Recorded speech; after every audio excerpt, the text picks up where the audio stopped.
കർപ്പണ്യദോഷോപഗതസ്വഭാവകവൃച്ഛാമിത്താം ധർമ്മസമൂഢചേതക യശ്രേയസ്യാ നിശ്ചിതം ബ്രൂഹിതന്മേ ശിഷ്യസ്തേഹം ശാതിമാം താം പ്രപന്നം. ഓം നമോ ഭഗവതേ വാസുദേവായ. നമോ ഭഗവതേ വാസുദേവായ. ഓം ശ്രീകൃഷ്ണായ പരബ്രഹ്മണേ നമഃ. എല്ലാവർക്കും നമസ്കാരം. 14-ാം അധ്യായം, ഗീതയിലെ 14-ാം അധ്യായം ഗുണത്രയ വിഭാഗ യോഗം നമ്മൾ സമ്പൂർണമായിട്ട് ചിന്തിച്ചതാണ്. അതിൻ്റെ സംഗ്രഹം എന്ന് പറയുന്നത് തന്നെ ഈ മൂലപ്രകൃതി, അതായത് നമ്മുടെ ശരീര നിർമ്മിതിക്ക് വേണ്ടിയിട്ട് ഈശ്വരശക്തിയുടെ തന്നെ മറ്റൊരു രൂപത്തിൽ 24 ഘടകങ്ങളും 25-ാമതായിട്ട് ജീവചൈതന്യവും ചേർത്താണ് ശരീരത്തിന്റെ നിർമ്മിതി. ഇതിൽ 24 ഘടകങ്ങളിൽ ഏറ്റവും പ്രധാനപ്പെട്ട ഒരു കൂട്ടാണ് അതിൻ്റെ മൂലപ്രകൃതി അഥവാ ഗുണത്രയങ്ങൾ എന്ന് പറയും. 3 തരത്തിലുള്ള സത്വരജ തമോ ഗുണങ്ങളാണ്.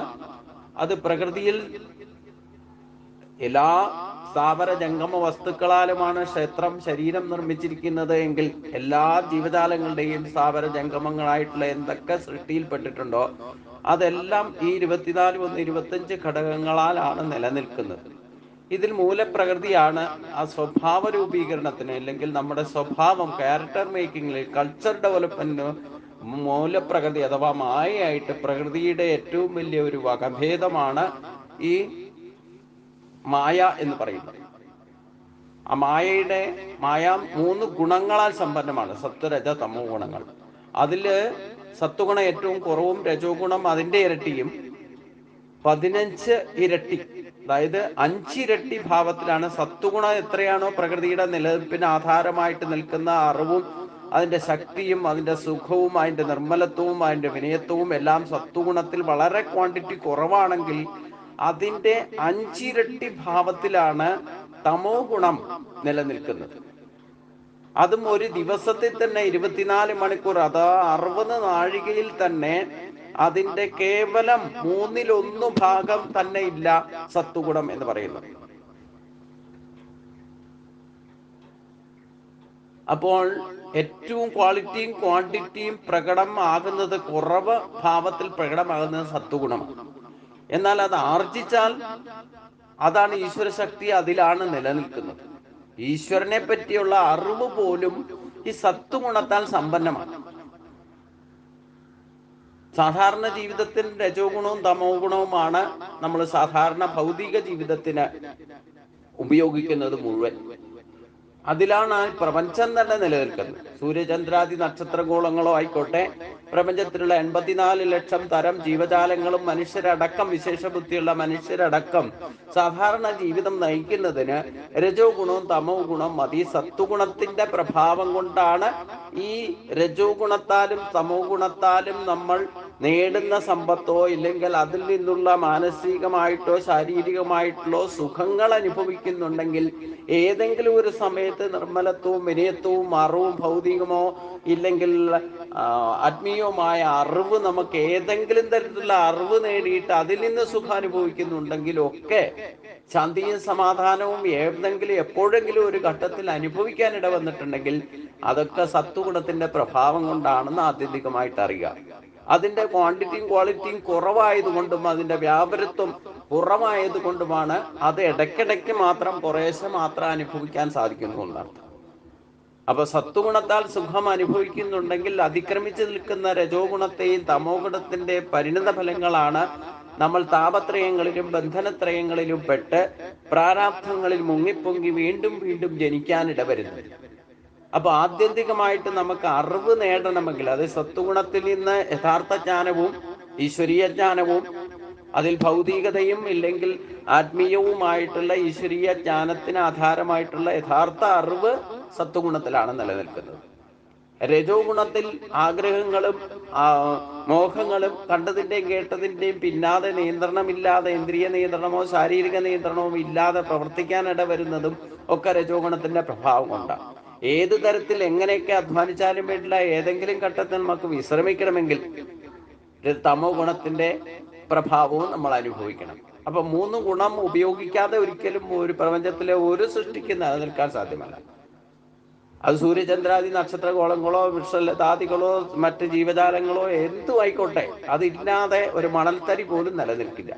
ഓരോ നിമിഷവും സത്വഗുണവും രജോ ഗുണവും അവസ്ഥാത്രയം സംഭവിച്ചുകൊണ്ടായിരിക്കണം. അപ്പം ഓരോ ചലനങ്ങളും, ശരീരത്തിലെ ഓരോ കോശങ്ങൾ പോലും നിർമ്മിക്കപ്പെടുന്നതും സൃഷ്ടിക്കപ്പെടുന്നതും അത് നിലനിൽക്കുന്നതും ഇല്ലാതെയാക്കുന്നതും ഈ 3 ഗുണത്തിന്റെ പ്രഭാവം കൊണ്ടാണ്. അപ്പൊ ഈ 3 ഗുണത്തിന്റെ പ്രഭാവം ജീവിതകാലത്തിൽ ഒരിക്കലും പൂർണ്ണമായിട്ട് ജയിക്കാൻ സാധിക്കണമെങ്കിൽ തന്നെ മാനസികമായിട്ട് അതിനെ അതിക്രമിക്കാൻ സാധിക്കുള്ളൂ. പൂർണ്ണമായിട്ട് അതിൽ നിന്ന് യുക്തമായിട്ട് ആർക്കും നിലനിൽക്കാൻ സാധ്യമല്ല. അപ്പൊ എന്നാൽ പ്രകൃതിയിൽ ഈ 3 ഗുണങ്ങളും എപ്പോഴൊക്കെയാണോ പ്രകടമാകുന്നത് അതനുസരിച്ചുകൊണ്ട് നമ്മുടെ ജീവിതത്തെ ചിട്ടപ്പെടുത്തി കൃത്യനിഷ്ഠ, ഭക്തി, വിവേചന ശക്തി, ദൃഢനിശ്ചയം ഒക്കെ ഉപയോഗിച്ചുകൊണ്ട് കൾച്ചറിനെ നേച്ചറിനോട് കൂട്ടുക. ഈ നേച്ചറാണ് ത്രിഗുണങ്ങളായിട്ട് നിലനിൽക്കുന്നത്, അതായത് പ്രകൃതി ശക്തികൾ. അപ്പോൾ എപ്പോഴും ആദ്യം തന്നെ നമ്മൾ തീരുമാനിക്കേണ്ടത് നമ്മളിൽ ഏതൊക്കെ ഗുണമാണ് ഇപ്പോൾ സ്വഭാവത്തിൽ പ്രകടമാകുന്നത് എന്ന് അനലൈസ് ചെയ്ത് കണ്ടുപിടിച്ച സത്വഗുണത്തിന്റെ ക്വാണ്ടിറ്റിയും ക്വാളിറ്റി എത്ര നമ്മുടെ സ്വഭാവത്തിലുണ്ടെന്നും അറിവ് നേടാനുള്ള ഗ്രാഫിംഗ് പവറും മെമ്മറി പവറും എത്രയൊക്കെ ഉണ്ടെന്നും രജോ ഗുണത്താൽ നമ്മൾ ശരീരം കൊണ്ട് ഉപയോഗിക്കുന്ന കർമ്മേന്ദ്രിയങ്ങളെ പ്രവർത്തിപ്പിക്കുന്നുണ്ട്, അത് എത്രമാത്രം ക്ഷമത നമുക്കുണ്ട്. ശരീരത്തിന്റെ പ്രവർത്തനം പോലും ആയുരാരോഗ്യം പോലും രജോ ഗുണത്തിൽ അധിഷ്ഠിതമാണ്. അതിന് ഏതെങ്കിലും വിധത്തിൽ കോട്ടമോ അതിൽ നിന്ന് ശാരീരികമോ മാനസികമായിട്ടുള്ള ദുഃഖത്തിന് ഹേതുവായിരിക്കുന്ന രോഗങ്ങളെ കൊണ്ട് ദുഃഖിക്കേണ്ടി വരുന്നുണ്ടെങ്കിൽ അത് തമോ ഗുണത്തിന്റെ ആധിക്യമാണ്, ദുർമേധസ്സാണ് അതിന് കാരണം എന്ന് മനസ്സിലാക്കണം. അപ്പം നമ്മുടെ സ്വഭാവത്തെ ആദ്യം അനലൈസ് ചെയ്ത് നമ്മുടെ തൽസ്ഥിതി മനസ്സിലാക്കുക. ഇപ്പോഴുള്ള അവസ്ഥ, നമ്മുടെ സ്വഭാവം, ഏതേത് ഗുണങ്ങളാണ് നമ്മളിൽ കൂടുതൽ പ്രഭാവം നിലനിൽക്കുന്നത്, എന്താണ് നമ്മുടെ സ്ഥായിയായ സ്വഭാവം, ഏത് ഗുണത്താലാണ് സമ്പന്നമാണെന്നൊക്കെ മനസ്സിലാക്കണം. അപ്പൊ സാത്വികനാണോ രാജസനാണോ താമസനാണോ എന്ന നിലവിലുള്ള സ്ഥിതി മനസ്സിലാക്കിക്കൊണ്ട് തമോ ഗുണത്തെ ഒരിക്കലും വർദ്ധിപ്പിക്കുന്ന ഒരു കർമ്മവും ചെയ്യരുത്. ശരീരം കൊണ്ടായിക്കോട്ടെ, മനസ്സുകൊണ്ടായിക്കോട്ടെ, ചിന്തയിലായിക്കോട്ടെ, അറിവ് നേടുന്നതിലായിക്കോട്ടെ, ഏത് തരത്തിലും ഭൗതികത മുഴുവൻ, ഈ നാശം മുഴുവൻ സംഭവിക്കുന്നത്, നമ്മുടെ പോലും നാശം സംഭവിക്കുന്നത് തമസിന്റെ ആധിക്യമാണ്. അപ്പൊ തമോ ഗുണത്തെ ഒരിക്കലും ലിമിറ്റ് കൂടുതൽ വളർത്താൻ ഇടവരുന്ന ഒരു കർമ്മവും ചെയ്യരുത്. ചിന്തയോ വാക്കോ പ്രവൃത്തിയോ തമോ ഗുണത്തെ പ്രവർത്തിപ്പിക്കുന്ന വിധത്തിൽ ഒന്നും ചെയ്യാതെ സൂക്ഷിക്കുക. തമോ ഗുണത്തെ വർദ്ധിപ്പിക്കരുത്. അത് ഉപയോഗിക്കാൻ പഠിക്കണം. അത് ഉപയോഗമില്ലാതെയും പറ്റില്ല, ഉപയോഗിക്കാതെയും നിലനിൽക്കാൻ സാധ്യമല്ല. നമ്മൾ ശരീരം അമിതമായിട്ട് അധ്വാനിച്ചാലോ ഇല്ലെങ്കിൽ ഏതെങ്കിലും ഘട്ടത്തിൽ നമുക്ക് വിശ്രമം വേണമെങ്കിൽ തമോ ഗുണത്തെ ആശ്രയിക്കണം. അത് വിശ്രമിക്കാനുള്ള സമയം തന്നിട്ടുണ്ട്. രാത്രികാലം 12 മണിക്കൂറുണ്ട്. ആ സമയം മുഴുവൻ കിടന്നുറങ്ങിയാലും ഒരിക്കലും പകൽ സമയത്ത് കിടന്നുറങ്ങാതിരിക്കാനും തമോ ഗുണത്തെ വർദ്ധിപ്പിക്കാതിരിക്കാനും ശ്രദ്ധിക്കണം. കിടന്നുറങ്ങിയോ തമോ ഗുണം വർദ്ധിക്കും. അപ്പൊ ആദ്യം തമസിനെ ജയിക്കണം. രണ്ടാമത്തെ ഘട്ടമാണ് രജോ ഗുണത്തെ ജയിക്കണം. രജോ ഗുണത്തെ ജയിക്കുക എന്ന് പറഞ്ഞാൽ ഇതിനെയൊക്കെ നിരോധിക്കുക എന്നല്ല, ഇതില്ലാതെ ജീവിക്കാൻ സാധ്യമല്ല. അപ്പൊ വേണ്ടത് വേണ്ട സമയത്ത് ഉപയോഗിക്കുക. യുക്താഹാര വിഹാര യശസ്സു കർമ്മസ്സു ആഹാര വിഹാരാദികളും കർമ്മങ്ങളിലും ഒക്കെ ശ്രദ്ധ വെക്കണമെന്ന് ഭഗവാൻ 6-ാം അധ്യായത്തിൽ പറഞ്ഞിട്ടുണ്ട്. അതൊക്കെ മിതത്വം പാലിച്ചുകൊണ്ട് വേണ്ടത് വേണ്ട സമയത്ത് അമിതമായി പ്രവർത്തിക്കാതിരിക്കുക, എന്നാൽ പ്രവർത്തിക്കാതിരിക്കരുത്. അങ്ങനെ ആഹാരം കഴിക്കുന്നതിൽ അമിതമായിട്ട് ആഹാരം കഴിക്കാതിരിക്കുക, ഇല്ലെങ്കിൽ കഴിക്കാതിരിക്കരുത്, അമിതമായിട്ട് കഴിക്കരുത്, അമിതമായിട്ട് ഉറങ്ങരുത്, എന്നാൽ ഉറങ്ങാതിരിക്കരുത്. ഇങ്ങനെ ശരീരത്തിന്റെ പ്രവർത്തനങ്ങളെ പോലും കൊണ്ട് ഒരിക്കലും തമസിനെ വർദ്ധിപ്പിക്കരുത്. എന്നാൽ രജോ ഗുണത്തിനെ വേണ്ടത് വേണ്ട സമയത്ത് വേണ്ടതുപോലെ ഉപയോഗിക്കണം. ചിന്തിക്കുന്നത് പോലും ചിന്തിക്കേണ്ട സമയത്ത് ചിന്തിക്കേണ്ട കാര്യങ്ങൾ വേണ്ട വിധത്തിൽ ചിന്തിക്കണം. ഗുണദോഷങ്ങളെ തിരിച്ചറിയണം. പറയേണ്ട കാര്യങ്ങൾ പറയേണ്ട സമയത്ത് പറയേണ്ടതുപോലെ പറയാനും സാധിക്കണം. പ്രവർത്തികളായിക്കൊണ്ട് കർമ്മേന്ദ്രിയങ്ങളെ പ്രവർത്തിപ്പിക്കേണ്ട കാര്യങ്ങൾ വേണ്ടത് വേണ്ട സമയത്ത് വേണ്ടതുപോലെ ചെയ്യാൻ സാധിക്കണം. ഇങ്ങനെ എല്ലാ കാര്യത്തിലും തമസിനെ വർദ്ധിപ്പിക്കുന്ന ഒരു ക്രിയയും ചെയ്യരുത്. എന്നാൽ രജോ ഗുണത്തിൽ അടിസ്ഥാനമാക്കിക്കൊണ്ട് നിത്യനൈമിത്യ കർമ്മങ്ങളും നമ്മുടെ കർത്തവ്യ കർമ്മങ്ങളും എന്ത് തന്നെ ആയിക്കോട്ടെ, അടുക്കളയിൽ പ്രവർത്തിക്കുന്നവരോ ഇല്ലേ തൊടിയിൽ പോയി പ്രവർത്തിക്കുന്നവരോ മറ്റു തൂപ്പുവേല ചെയ്യുന്നവരായിക്കോട്ടെ, ചെരുപ്പൂത്തി ആയാലും വേണ്ടില്ല, രാഷ്ട്രപതി തൊട്ട് ചെരുപ്പൂത്തി വരെ ഉപയോഗിക്കുന്ന എല്ലാവിധ കർമ്മങ്ങൾക്കും അടിസ്ഥാനമായി നിൽക്കുന്നത് രജോ ഗുണമാണെന്നും അത് തമസിന് ആധിക്യം ബാധിച്ചാലാണ് വേണ്ടത് വീണ്ടും വയസ്സിൽ ഗുണദോഷങ്ങളെ തിരിച്ചറിയാനുള്ള ശക്തിയൊക്കെ നഷ്ടപ്പെടുന്നത് തമസ് വർദ്ധിപ്പിച്ചാലാണ്. അപ്പോൾ ഒരു കാലത്ത് എന്ത് ചിന്തിച്ചാലും എന്ത് പറഞ്ഞാലും എന്ത് പ്രവർത്തിച്ചാലും തമോ ഗുണത്തെ വർദ്ധിപ്പിക്കരുത്. എന്നാൽ ചിന്തിക്കാതിരിക്കരുത്, പറയാതിരിക്കരുത്, പ്രവർത്തിക്കാതിരിക്കരുത്. അതൊക്കെ വേണ്ടത് വേണ്ട സമയത്ത് ഉപയോഗിക്കുന്നതാണ് രജോ ഗുണത്തെ യൂട്ടിലൈസ് ചെയ്യാൻ പറയുന്നത്.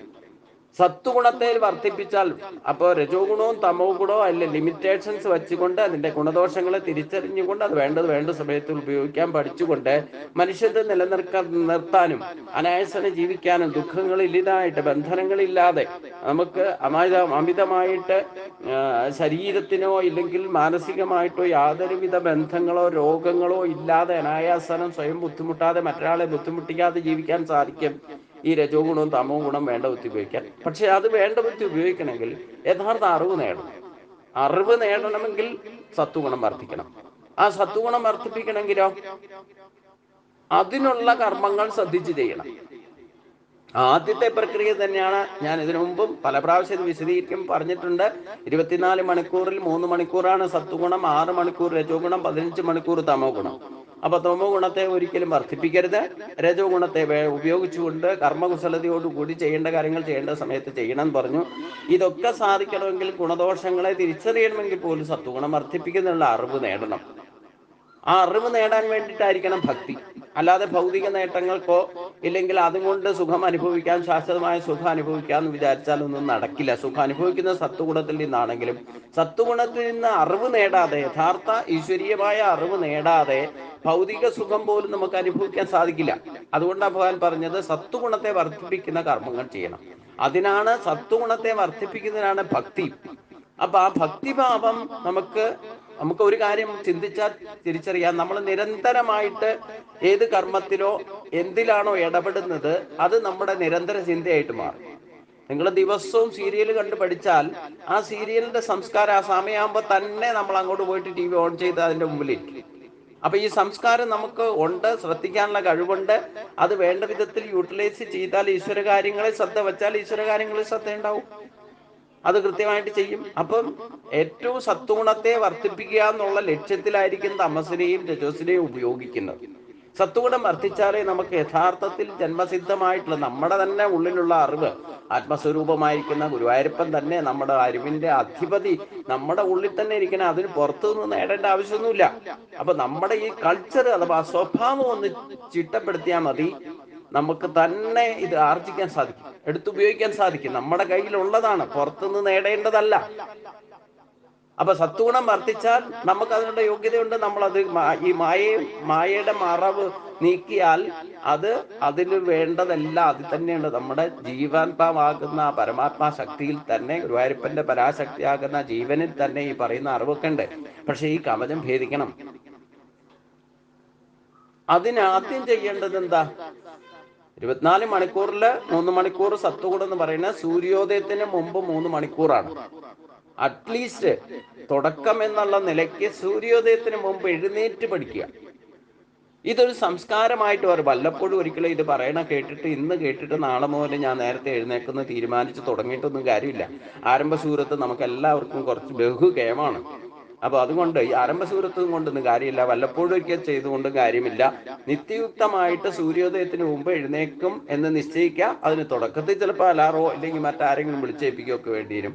എങ്ങനെ ആയാലും വേണ്ടില്ല, അത് കുറച്ച് ക്ലേശം സഹിച്ചിട്ടാണെങ്കിലും ആ സത്വഗുണ സമയത്ത് എഴുന്നേറ്റ് പഠിച്ചാൽ തന്നെ സ്വഭാവത്തിന്റെ പരിവർത്തനത്തിന് ആദ്യത്തെ പടിയാണ്. ഇത് ചെയ്യാതെ ഒരിക്കലും സത്വഗുണത്തിൽ ഗ്രാഫിക് പവറും മെമ്മറി പവറും കൂടുന്ന പ്രശ്നമില്ല. നിങ്ങൾ എത്രയൊക്കെ ബാക്കിയുള്ള കാര്യം കൃത്യമായിട്ട് ചെയ്യുന്ന പറഞ്ഞാലും ഞാൻ സമ്മതിച്ചു തരുന്ന പ്രശ്നമില്ല, ഈശ്വരനും സമ്മതിക്കില്ല. സത്വഗുണം വർദ്ധിപ്പിക്കണോ, സൂര്യോദയത്തിന് മുമ്പ് എഴുന്നേറ്റേ മതിയാകും. കാരണം പ്രകൃതിയിൽ സത്വഗുണമുള്ള ഭാവത്തിൽ നമ്മുടെ സ്വഭാവം ചേർക്കണം. അതാണ് നേച്ചറിനോട് കൾച്ചർ ചേർക്കുക എന്ന് പറയുന്നത്. അത് ചേരാതെ ഒരിക്കലും നമുക്ക് ഈശ്വര ശക്തിയിലെ പ്രകൃതിയിൽ നിന്നുള്ള ശക്തി അനുഭവിക്കാൻ സാധ്യമില്ല. ഈ ബാക്കിയുള്ള കാര്യങ്ങളൊക്കെ ചെയ്യുള്ള എന്നൊക്കെ ചോദിക്കും. ഈ കണ്ടുപിടുത്തങ്ങൾ അതൊക്കെ ഭൗതിക അവിദ്യാ സ്വരൂപം. ഇതൊക്കെ നശിക്കും. എത്ര പ്ലെയിൻ കണ്ടുപിടിച്ചാലും, എന്ത് കമ്പ്യൂട്ടർ കണ്ടുപിടിച്ചാലും, എന്തൊക്കെ ടെക്നോളജി യൂസ് ചെയ്താലും വേണ്ടില്ല. ഇതൊക്കെ ഇന്നലെ ഒരു സുനാമി വന്നാൽ മതി, ഇതെല്ലാം ഇല്ല, നാമാവിശേഷാവും. ആ ബുദ്ധി പോലും നാശമില്ലാത്തതായ ശക്തിയെ നിലനിർത്തിയാൽ, അത് ഉപയോഗിക്കാൻ നമ്മൾ പഠിച്ചാൽ, ഈ പറയുന്ന സുനാമി വന്നാലും വേണ്ടില്ല, എന്തൊക്കെ സംഭവിച്ചാലും വേണ്ടില്ല, നമ്മുടെ ശക്തി എത്ര ശരീരം മാറി എത്ര ജന്മങ്ങൾ വന്നാലും, നിങ്ങൾ എത്രമാത്രം സത്വഗുണത്താൽ അറിവ് നേടിയിട്ടുണ്ടോ, ആ സത്വഗുണത്തിന്റെ പരിധിയിലുള്ള അറിവ് ഒരിക്കലും നശിക്കില്ല. എത്ര ജന്മങ്ങൾ കഴിഞ്ഞാൽ അത് നിങ്ങൾക്ക് ഉപയോഗിക്കാൻ സാധിക്കും. പക്ഷെ അതിനെ ക്രിയേറ്റിവിറ്റി കൊണ്ട്, നമ്മുടെ കർമ്മങ്ങളെ കൊണ്ട് അതിന് മനസ്സിനെ ശുദ്ധീകരിച്ച് കൊണ്ടുവന്നാൽ മാത്രമേ അത് ആക്ടിവേറ്റ് ചെയ്യൂ. അത് തുറക്കണമെങ്കിൽ ഈ മായാ കവചത്തെ ഭേദിക്കാതിരുന്നാൽ ഒരിക്കലും അത് തുറക്കില്ല. നമ്മുടെ തന്നെ ആത്മജ്ഞാനം എന്ന് പറയുന്നത് ഈ സമ്പന്നതയാണ്, അറിവിന്റെ ഭണ്ഡാരമാണ് നമ്മുടെ കയ്യിലിരിക്കുന്നത്. പുറത്തൊന്നും ആശ്രയിച്ചു പോണ്ട, ഒരു ഗുരുവും വേണ്ട. അതിന് ഈ ഗുണത്രയങ്ങളെ ജയിക്കണം. അതിനാദ്യത്തെ പടിയാണ് രാവിലെ നേരത്തെ എഴുന്നേൽക്കുക, അഥവാ സൂര്യോദയത്തിന് മുമ്പ് എഴുന്നേറ്റ് പഠിക്കുക. വേറെ ഒന്നും നിങ്ങൾക്ക് ചെയ്യാനില്ല, വെറുതെ എഴുന്നേറ്റ് പഠിക്കൂ. തന്നെ സ്വഭാവം മാറും. അതിന്റെ ശ്രേഷ്ഠത നിങ്ങൾക്ക് തന്നെ അനുഭവിച്ചറിയാൻ തുടങ്ങും കുറച്ച് ദിവസം കഴിയുമ്പോൾ. വല്ലപ്പോഴും ഒരിക്കൽ ചെയ്താലോ, ഇതൊരു ചടങ്ങെന്ന നിലയിൽ ആരംഭിച്ചാലോ കാര്യമില്ല.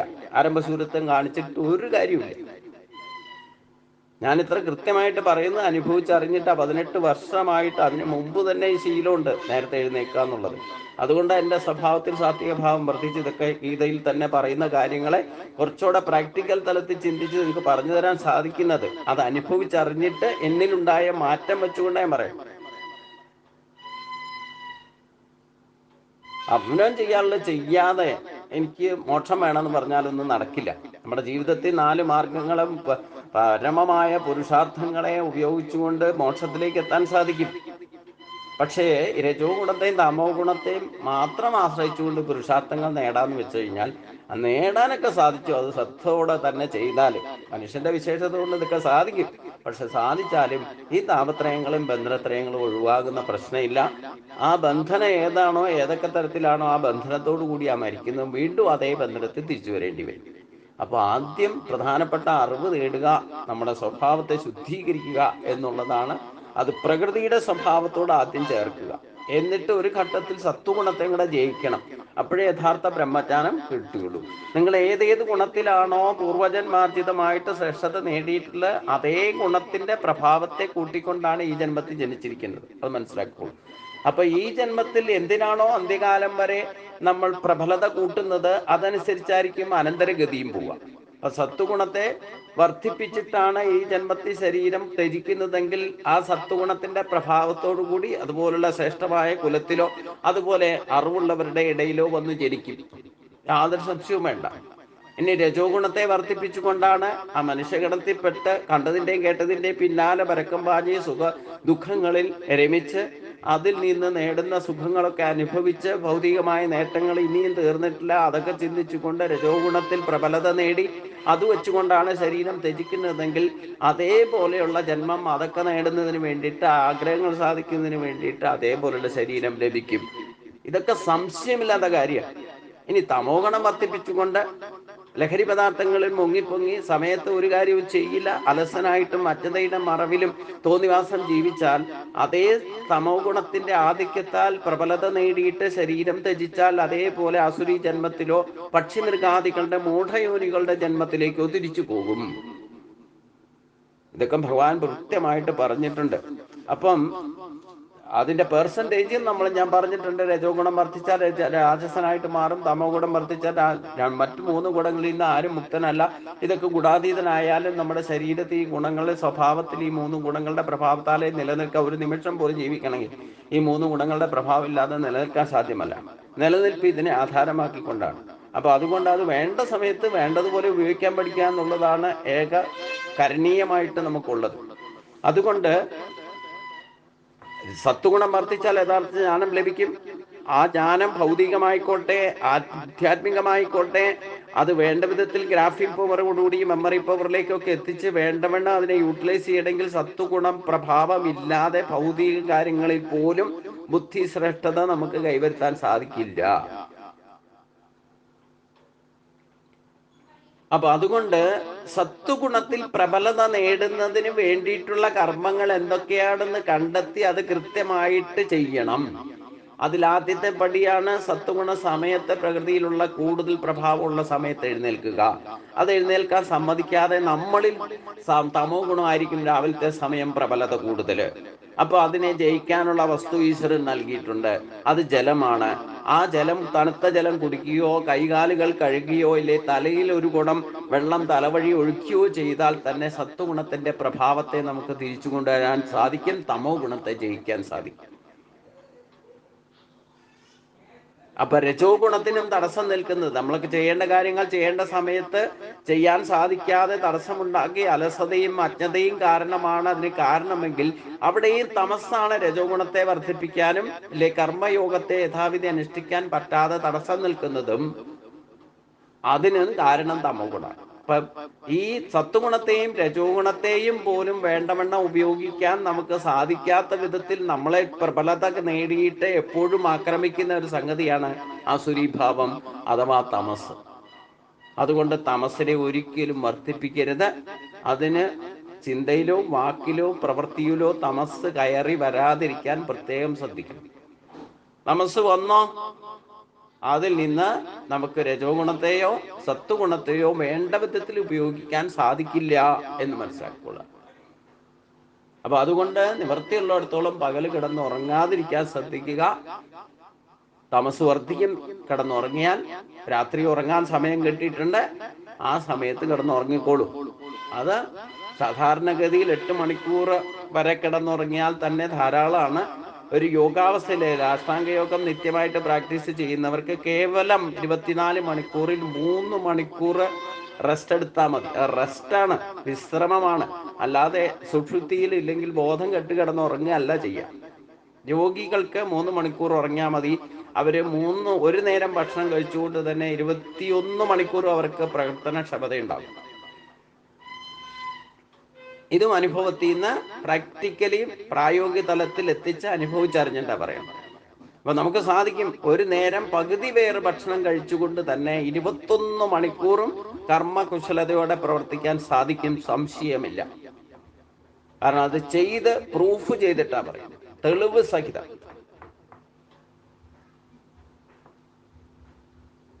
അപ്പൊ സാധിക്കാത്ത കാര്യമൊന്നും ഭഗവാൻ ഒരിടത്തും ഉപദേശം പറഞ്ഞിട്ടില്ല എന്നർത്ഥം. അത് ഉദ്ധവോപദേശത്തിലായിക്കോട്ടെ ഗീതയിലായിക്കോട്ടെ നമ്മളെ കൊണ്ട് ചെയ്യാൻ പറ്റാത്ത, ഒരു മനുഷ്യനെ കൊണ്ട് സാധിക്കാത്ത കാര്യം ഒരിടത്തും ഭഗവാൻ പറഞ്ഞില്ല. എന്ന് മാത്രമല്ല, ഭഗവാൻ ഇതൊക്കെ ചെയ്ത് കാണിച്ച് പൂർണ്ണ മനുഷ്യന്റെ ശ്രേഷ്ഠത എന്താണെന്ന് മനസ്സിലാക്കി തരും കൂടെ ചെയ്യും. ഇതിൽ കൂടുതൽ എന്താ ഭഗവാൻ ചെയ്ത് കാണിക്കണ്ടേ? ഇതിൽ കൂടുതൽ എന്താ മനസ്സിലാക്കി തരേണ്ടത്?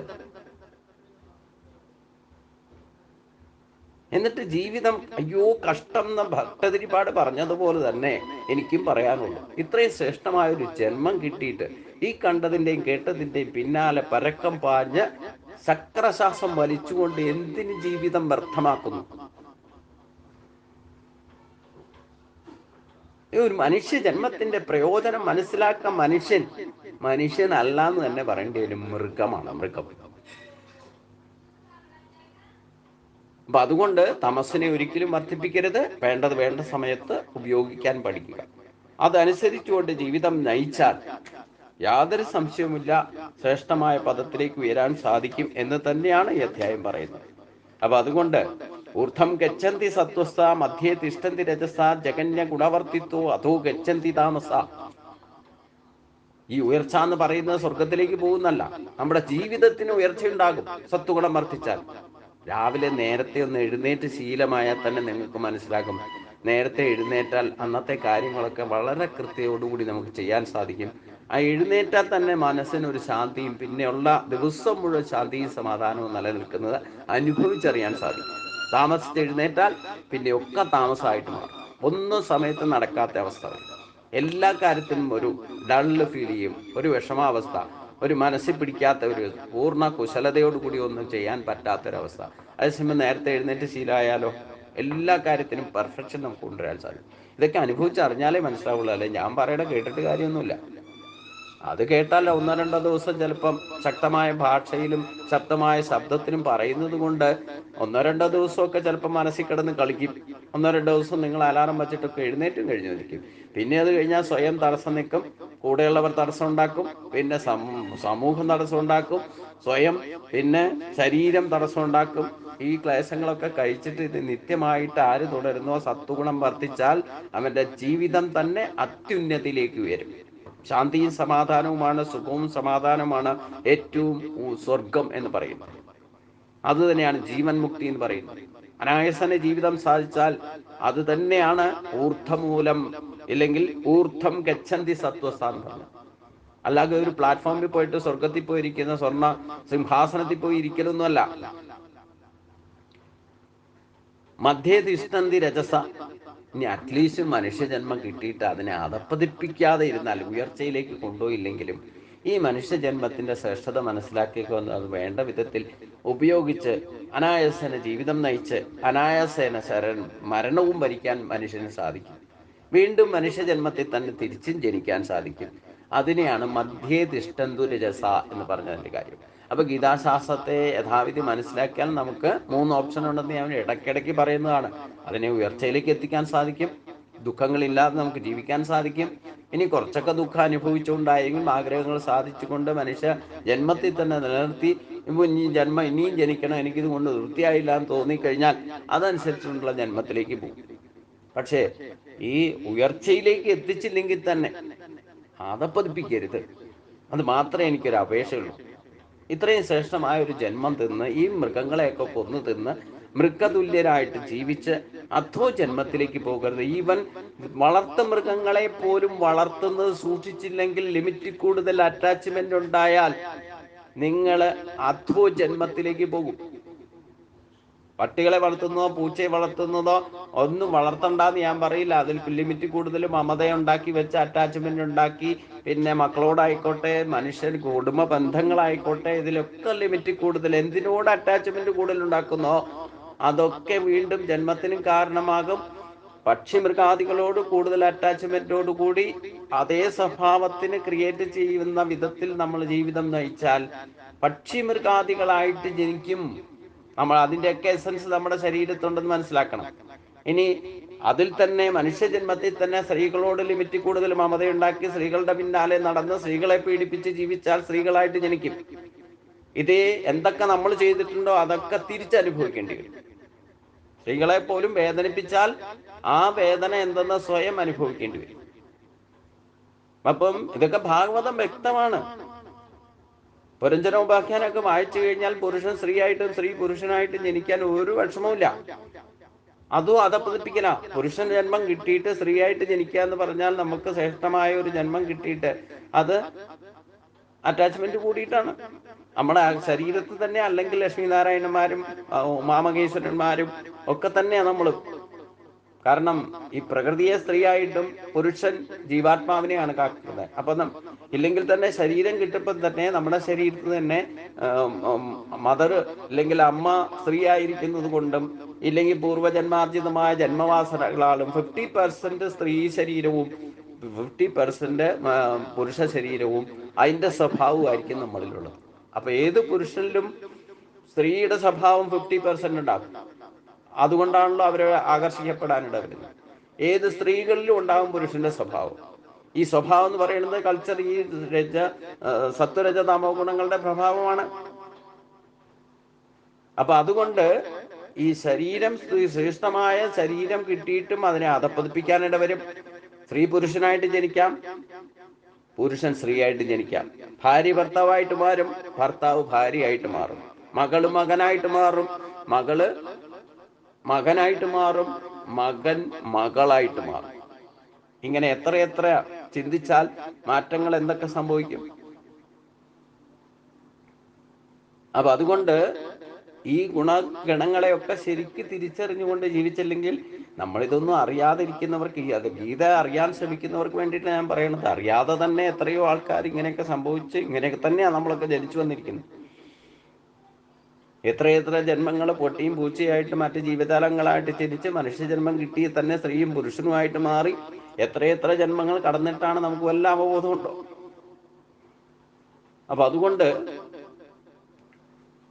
ജന്മാനുജന്മങ്ങളിലേക്ക് മാറുന്നതും ഇനി വർണ്ണാശ്രമധർമ്മങ്ങൾ തന്നെ മാറാനിട വരുന്നത്, ബ്രാഹ്മണനായിട്ടും ക്ഷത്രിയനായിട്ടും വൈശ്യനായിട്ടും നമ്മുടെ കുലധർമ്മങ്ങൾ ജന്മവാസനകളായിട്ട് പതിയുന്നതനുസരിച്ച് സത്വഗുണം വർദ്ധിച്ചാൽ ബ്രാഹ്മണനായിട്ടും രജോ ഗുണം വർദ്ധിച്ചാൽ വൈശ്യനായിട്ടോ ഇല്ലെങ്കിൽ ക്ഷത്രിയനായിട്ടോ ജനിക്കും. ഒന്നാം സ്ഥാനത്ത് രജോ ഗുണവും 2ാം സ്ഥാനത്ത് സത്വഗുണവും വന്നാൽ അവൻ ക്ഷത്രിയ കുലത്തിലും, 1ാം സ്ഥാനത്ത് രജോ ഗുണവും 2ാം സ്ഥാനത്ത് സ്വഭാവത്തിൽ തമോ ഗുണവും വന്നാൽ അവൻ വൈശ്യരായിട്ടും, ഇനി തമോ ഗുണം 1-ാം സ്ഥാനത്തും രജോ ഗുണം 2-ാം സ്ഥാനത്തും സത്വഗുണം 3-ാം സ്ഥാനത്തും സ്വഭാവത്തിൽ ക്രിയേറ്റ് ചെയ്താൽ അവൻ ശൂദ്രജന്മത്തിലും പോകും. യാതൊരു സംശയവും വേണ്ട. ഇതൊക്കെ ഇന്ന് സംഭവിച്ചുകൊണ്ടിരിക്കുന്ന കാര്യമാണ്. ഒരു സ്കാനിങ്ങും വേണ്ട. അല്ലാതെ തന്നെ നമുക്ക് ഋഷീശ്വരന്മാർ തന്നെ വെളിപ്പെടുത്തി തന്നിട്ടുള്ള കാര്യങ്ങളാണ് പറയുന്നത്. അവരൊക്കെ ഇതൊക്കെ ശരിക്കും ഗവേഷണം നടത്തിയിട്ട് കണ്ടുപിടിച്ചിട്ടുള്ള, എന്നും ലോകം നിലനിൽക്കുന്നത് ഈ തത്വത്തിന്റെ അടിസ്ഥാനത്തിലാണ്. അപ്പൊ അതുകൊണ്ട് നമുക്ക് കിട്ടിയിട്ടുള്ള ജന്മത്തെ ഒന്നുമില്ലേ അധപ്പതിപ്പിക്കാതെങ്കിലും സൂക്ഷിക്കാന്നേ എനിക്ക് അപേക്ഷിക്കാനുള്ളൂ. ഇത്ര ശ്രേഷ്ഠമായ ദിവ്യമായ ഒരു മനുഷ്യജന്മം കിട്ടിയിട്ട് ഈ പക്ഷിമൃഗാദികളുടെ ജന്മത്തിലേക്ക് പോകാതിരിക്കുക, അവരെ കൊന്നു തിന്ന് അവരുടെ സ്വഭാവത്തെ എസൻസ് വർദ്ധിപ്പിക്കാതിരിക്കുക. അപ്പൊ കാരണം ഇതൊക്കെ ചെയ്തു കഴിഞ്ഞാൽ, ഞാൻ പറഞ്ഞല്ലോ, ലഹരി പദാർത്ഥം കഴിക്കുന്നവരായിക്കട്ടെ, ഒരു നേരം കഴിച്ചാൽ മതി, അതിന്റെ എഫക്റ്റ് 90 days വരെ അതിന്റെ സ്വഭാവത്തിൽ, അതിന്റെ സംവേദനങ്ങൾ ആ വ്യക്തിയിൽ പ്രഭാവം ഉണ്ടാകും. ഇനി നോൺ വെജിറ്റേറിയൻ ഭക്ഷണം കഴിച്ചാൽ 60 days വരെ ഒറ്റ പ്രാവശ്യം ഒരു നേരം കഴിച്ചാൽ മതി, അതിന്റെ എസൻസ് 7.5 മണിക്കൂർ വരെ അത് ദഹിച്ച് ശരീരത്തെ ആകുന്നത് വരെ അത് പ്രവർത്തിക്കും. അത് പ്രവർത്തിച്ചു കഴിഞ്ഞാൽ തന്നെ അതിന്റെ പ്രോട്ടീൻസ് ആയിട്ടോ ഇല്ലെങ്കിൽ അതിന്റെ സംവേദനങ്ങൾ, നെഗറ്റീവ് സംവേദനങ്ങൾ 60 days വരെ പ്രവർത്തിക്കും. ലഹരി പദാർത്ഥങ്ങളാണെങ്കിൽ 90 days വരെ പ്രവർത്തിക്കും. അപ്പൊ ദിവസവും കഴിക്കുന്ന കാര്യം എന്താന്നുള്ളത് ആലോചിച്ചോളൂ. അപ്പൊ ആഹാരം കഴിക്കുന്നതിലും ശ്രദ്ധിക്കണം. നമ്മുടെ ജീവിതത്തിൽ ഉയർച്ച നേടണമെങ്കിൽ, അഥവാ തൽസ്ഥിതി നിലനിർത്തണമെങ്കിൽ, മാംസബുക്കുകളായിട്ടല്ല മനുഷ്യൻ ജനിച്ചിരിക്കുന്നത് എന്ന് ആത്യന്തികമായിട്ട് അടിവരയിട്ടുണ്ട് മനസ്സിലാക്കുക. അത് നമ്മുടെ ശരീരപ്രകൃതി കണ്ടാൽ തന്നെ നമുക്ക് തിരിച്ചറിയാം. അതിനുള്ള പല്ലൊന്നുമല്ല നമുക്ക് കിട്ടിയിരിക്കുന്നത്. അപ്പൊ സാത്വികരായിട്ടാണ്, അല്ലെങ്കിൽ സസ്യബുക്കുകളായിട്ടാണ് മനുഷ്യന് ജന്മം നൽകിയിരിക്കുന്നത്. പ്രകൃതി നമുക്ക് മനുഷ്യ ശരീരം കിട്ടിയിരിക്കുന്നത് അത് വന്യമൃഗങ്ങളുടെ സ്വഭാവത്താൽ അല്ല, മറിച്ച് സസ്യബുക്കുകളായിട്ടാണ്. അപ്പൊ സസ്യാഹാരം കഴിക്കുന്നത് തന്നെ സാത്വിക പ്രകൃതിയെ നമ്മളെ വർദ്ധിപ്പിക്കും. പക്ഷേ ഈ സാത്വികാഹാരം മാത്രം കഴിച്ചാൽ അത് മാത്രമാണ് ശ്രേഷ്ഠം. ബ്രാഹ്മണർ പോലും കരുതുന്നത് വെജിറ്റേറിയൻസ് സാത്വികരാണെന്നാണ്. സാത്വികരാണ്, പക്ഷേ സസ്യാഹാരം പൂർണ്ണമായിട്ട് സാത്വികാഹാരമല്ല. അപ്പൊ ആഹാരത്തെ പറ്റിയൊക്കെ 17-ാം അധ്യായത്തിലേക്ക് ചെല്ലുമ്പോൾ ഭഗവാൻ പറഞ്ഞു തരുന്നുണ്ട് നമ്മുടെ അറിവിലേക്ക്. എന്നാലും ഈ ഗുണത്രയം പറയുമ്പോൾ ആണ് ശരിക്കും അതേ കൂടി മനസ്സിലാക്കണം. കാരണം സാത്വിക സമയത്ത് എഴുന്നേക്കണം, സാത്വിക കർമ്മങ്ങളിൽ ശ്രദ്ധിക്കണം, സാത്വിക ആഹാരം കഴിക്കണം. കാരണം നമ്മുടെ സ്വഭാവം ക്രിയേറ്റിവിറ്റി ആകുന്നത്, ഇല്ലെ കൾച്ചർ ഡെവലപ്പ് ചെയ്യുന്നത് ഈ ആഹാര രീതിയിലുള്ള പ്രതിഭാസമാണ്. അപ്പൊ അതുകൊണ്ട് സാത്വിക ആഹാരം എന്ന് പറഞ്ഞാൽ ഈശ്വരന്മാർക്ക് നിവേദിക്കാൻ എടുക്കുന്ന, അല്ലെ സമർപ്പിക്കുന്ന ആഹാര പദാർത്ഥങ്ങളാണ് അത് യഥാർത്ഥത്തിൽ സാത്വിക ആഹാരം. എന്താണോ ഗുരുവായൂരപ്പന് നിവേദിക്കാൻ നമ്മൾ കൊണ്ടുവയ്ക്കുന്നത് അത് സാത്വിക ആഹാരം എന്ന് പറയാം. അതേ ആഹാരം തന്നെ ഭഗവാനെ നിവേദിച്ചിട്ട് എടുത്തിട്ടായാലും വേണ്ടില്ല, അത് നമ്മൾ സ്വാദിഷ്ടാക്കാൻ വേണ്ടിയിട്ട് ചില മസാലകളും ഇല്ലേ എരിവും പുളിയും ഒക്കെ ചേർക്കാറുണ്ടല്ലോ. ഇത് ചേർത്താൽ വകുപ്പ് മാറും, രജോ ഗുണാത്മകമാണ്. ഇനി അതേ ആഹാരം തന്നെ എരിവും പുളിയും ഒക്കെ ചേർത്ത് കഴിക്കുന്നതായാലും പാചകം ചെയ്താൽ നമ്മൾ സാധാരണഗതിയിൽ തടപ്പള്ളിയിൽ വയ്ക്കുന്ന നിവേദ്യം അങ്ങനെ തന്നെ 2 മണിക്കൂറിനകം തന്നെ കൊണ്ടുപോയി നിവേദിക്കും. 2 അല്ലെങ്കിൽ 3 മണിക്കൂർ കഴിഞ്ഞാൽ, മാക്സിമം 3.5 മണിക്കൂർ പാചകം ചെയ്ത് കഴിഞ്ഞാൽ തന്നെ സാത്വിക ആഹാരം പോലും തമോ ഗുണത്തിലേക്ക് പോകും. ഭഗവാന് നിവേദിച്ച ആഹാരം തന്നെ 3 മണിക്കൂറോ അതിൽ കൂടുതലോ ആയിട്ട് പാചകത്തിന് ശേഷം നിങ്ങൾ കഴിച്ചാൽ അതിൽ നിന്ന് തമോ ഗുണം ഉൽപ്പന്നാകും. അപ്പൊ ഫ്രിഡ്ജിലൊക്കെ എടുത്തു വെച്ചിട്ടൊക്കെ കഴിച്ചാൽ, പായസം കഴിച്ചാലും അതിൽ നിന്ന് തമസ് ഉൽപ്പാദിപ്പിക്കപ്പെടുന്ന അർത്ഥം. നമ്മുടെ കൾച്ചറിൽ തമോ ഗുണത്തിന്റെ ആധിക്യം കൂടും. അപ്പൊ ഇതങ്ങ് ആഹാര രീതിയിലും കൂടെ ശ്രദ്ധിക്കണം എന്നർത്ഥം. അതിനാണ് പൂർവികരായിട്ട് ഈ പണ്ട് ബ്രാഹ്മണർ പോലും ഈ ഉള്ളിയും ഇല്ലെങ്കിൽ ചുമന്ന മുളകോ ഒന്നും ഉപയോഗിച്ചിരുന്നില്ല. കാരണം അതൊക്കെ രജോ ഗുണത്തെയും തമോ ഗുണത്തെയും അതിക്രമിപ്പിക്കുക, അത് സ്വഭാവത്തിൽ കൂടാൻ ഇടപെടും. അതുകൊണ്ടാണ് അതൊന്നും ഭഗവാന് നേദിക്കാനും എടുക്കാറില്ല. ഈ മസാലകളൊന്നും ചേർത്തിട്ടോ ഇല്ലേ ഉള്ളിയോ ചുമന്ന മുളകോ ഒന്നും ചേർത്ത ആഹാരം ഒരിക്കലും സാത്വിക മുളക് തന്നെ എന്നറിയപ്പെടുന്ന കുരുമുളകൊക്കെ സാത്വിക, ചുക്ക് കുരുമുളക് എന്ന് പറയുന്നത് അത് സാത്വിക മസാലകളാണ്. അത് ചേർത്താലും ഒരിക്കലും ഈ ചുവന്ന മുളകോ ഉള്ളിയൊന്നും ചേർത്തിട്ടൊന്നും നിവേദിക്കാൻ എടുക്കാറില്ല. അപ്പൊ അതുകൊണ്ട് അതൊക്കെ ആഹാരത്തിലും കൂടെ ശരിക്കും ശ്രദ്ധിക്കണം എന്നർത്ഥം. പറഞ്ഞതിന്റെ അർത്ഥം അതാ. അപ്പോഴേ നമ്മുടെ സ്വഭാവത്തിൽ ഇതൊന്നും പഠിച്ച് കാണാപ്പാടം പഠിച്ചിട്ട് സംഗ്രഹമൊക്കെ മനസ്സിലാക്കിയിട്ടും കാര്യമില്ല. നമ്മുടെ സ്വഭാവത്തിൽ പരിവർത്തനം വരുത്തണം. അതിന് ഏറ്റവും വലിയ ശ്രേഷ്ഠമായ ഒരു അധ്യായമാണ് ഗുണത്രയ വിഭാഗ യോഗം.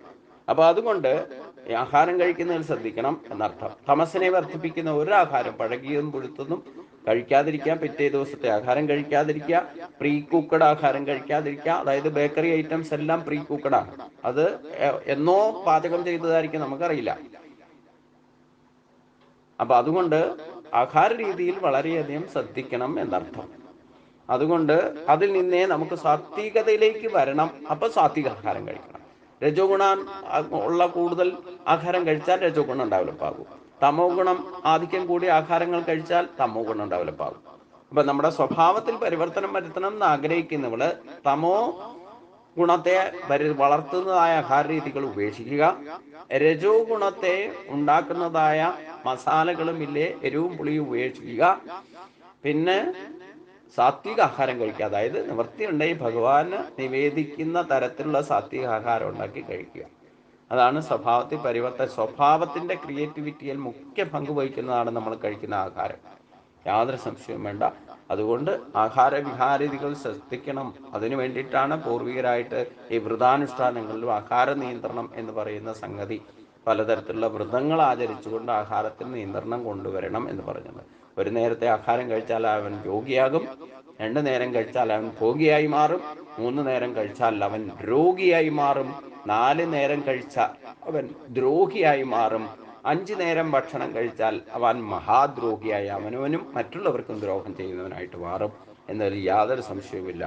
അതുകൊണ്ട് അവിടെയും നമ്മുടെ ജീവിതത്തിൽ ഉഞ്ചനീതത്വങ്ങൾക്ക് കാരണമായി ഭവിക്കുന്ന മുഖ്യ ഘടകമാണ് ഈ ഗുണത്രയങ്ങൾക്ക് കാരണമായി ഭവിക്കുന്ന ആഹാര രീതി എന്നുകൂടി മനസ്സിലാക്കുക.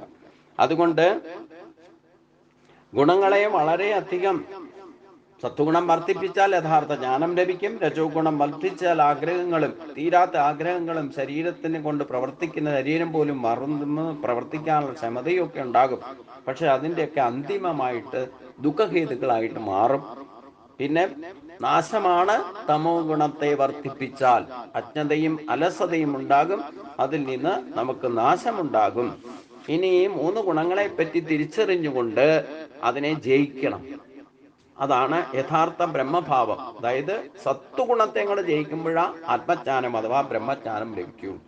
ഈശ്വരപ്രാപ്തി സാധ്യമാണെങ്കിൽ, മോക്ഷം എന്ന് പറയുന്നത് യഥാർത്ഥത്തിൽ നമുക്ക് സാധിക്കണമെങ്കിൽ ഈ 3 ഗുണങ്ങളെയും അതിക്രമിക്കണം. അത് അതിക്രമിക്കുന്നത് എങ്ങനെയാണെന്നും അതിക്രമിച്ചാൽ എന്താണ് നമ്മുടെ സ്വഭാവത്തിൽ സ്വയം മനസ്സിലാക്കാൻ സാധിക്കുന്നത്, നമ്മുടെ ജീവിത രീതി തന്നെ ആകെ മാറ്റി മറിക്കുന്ന അവസ്ഥയിലേക്ക് എത്തും. ഇത് മറ്റൊരാളെ മനസ്സിലാക്കി കൊടുക്കാനോ ബോധിപ്പിക്കാനോ കാണിച്ചു കൊടുക്കാനോ ഒന്നും സാധ്യമല്ല, അവരവർക്ക് മനസ്സിലാകുന്ന കാര്യമാണ്. അതിനു വേണ്ടിയിട്ട് ഭഗവാൻ 2-3 ശ്ലോകത്തിലൂടെ നമ്മുടെ സമചിത്തതയെ, യോഗസ്ഥ കുരുകർമാണം സിദ്ധ്യസിദ്ധ്യോ സമോഭൂത സമത്വം യോഗ ഉച്ചതേ, അതായത് എന്ത് തന്നെ ദ്വന്ദ്ഭാവങ്ങളെ ജയിച്ച് ഭാവത്തിൽ അദ്വൈതം, ക്രിയയിൽ അദ്വൈതം, ദ്രവ്യത്തിൽ അദ്വൈതം, ഈ അനുഭൂതി ഉണ്ടാകുന്ന തലത്തിലേക്ക് നമ്മുടെ സ്വഭാവത്തെ ഉയർത്തിക്കൊണ്ടുവന്നാൽ അവൻ ഗുണാതീതനാണെന്ന് മനസ്സിലാക്കാൻ അവനവന് മനസ്സിലാക്കും.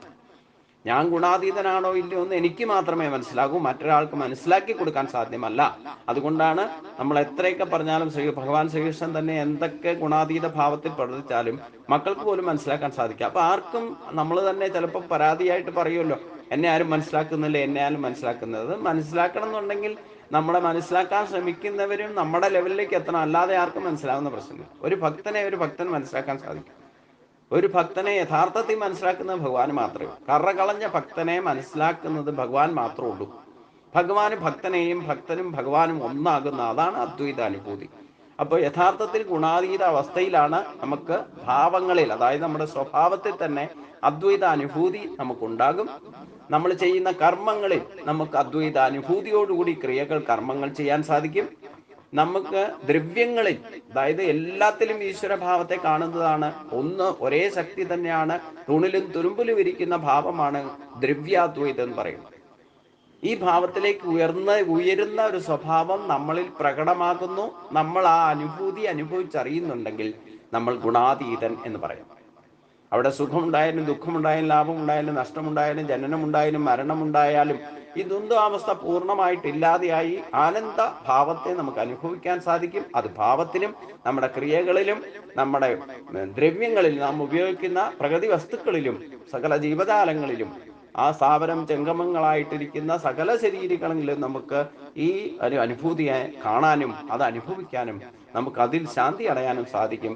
ഇതാണ് ഗുണാതീതാവസ്ഥ എന്ന് പറയുന്നത്. ഇതെന്ന് വരെ സാധിക്കുന്നില്ലയോ അന്ന് വരെ യഥാർത്ഥ പൂർണ്ണ മനുഷ്യനാകുന്ന പ്രശ്നമില്ല. അതാണ് ബ്രഹ്മഭൂയായ കൽപ്പത എന്ന് പറയുന്നത്. ആ ബ്രഹ്മത്തിന്റെ ഭാവത്തിലേക്ക് എത്തണമെങ്കിൽ, ബ്രഹ്മാനന്ദം അനുഭവിക്കണമെങ്കിൽ ഈ ഗുണാതീത ഭാവം അനുഭവിക്കണം. അത് സാധിച്ചാൽ അതാണ് മോക്ഷം, അതാണ് ജീവൻ മുക്തി, അതാണ് പരമപദം.